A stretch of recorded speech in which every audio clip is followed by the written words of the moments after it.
Welcome to ET. Tollywood rock star Devi Sri Prasad గురించి అందరికీ తెలిసింది. తన సాంగ్స్ అండ్ బ్యాక్గ్రౌండ్ మ్యూజిక్తో ఓ రేంజ్లో మెప్పిస్తూ ఉంటారు.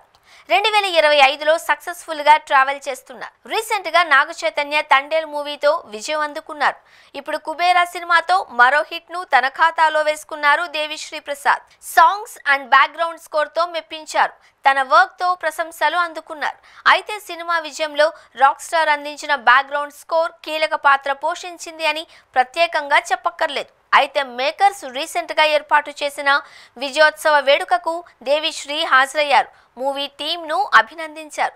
ఆ సమయంలో నిర్మాతల గురించి మాట్లాడుతూ సినిమా రెమ్యునరేషన్ రిలీజ్కు ముందే ఇచ్చేశారు, అంతకంటే ఆనందం ఏముంది అని వ్యాఖ్యానించారు.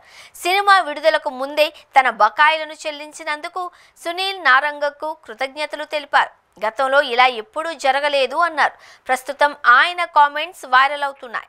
కెరీర్లో నేను వర్క్ చేసిన అత్యుత్తమ ప్రొడక్షన్స్లో ఏషియన్ సినిమాస్ ఒకటి. ఎందుకంటే వారు సినిమా విడుదలకు ముందే నా బకాయిలను చెల్లించారు. నేను చాలా సంతోషంగా ఉన్నాను. కొత్త కథాంశం, కొత్త సంగీతంతో కూడిన మంచి సినిమా. అందరూ కుబేరా బ్యాక్గ్రౌండ్ స్కోర్ను అభినందిస్తున్నారు అంటూ తన ప్రశంసలను గుర్తు చేసుకున్నారు.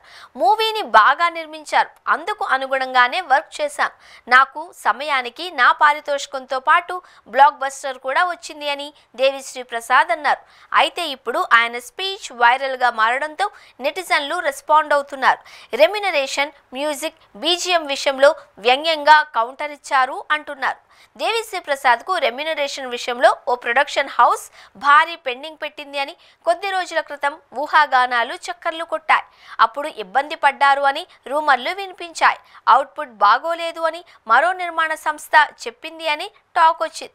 దీంతో ఇప్పుడు దేవి వారందరికీ కుబేరా సక్సెస్ మీట్లో కౌంటర్ ఇచ్చినట్లు ఉన్నారు అంటున్నారు. పరోక్షంగా కామెంట్స్ చేసినట్లున్నారు అని చెబుతున్నారు.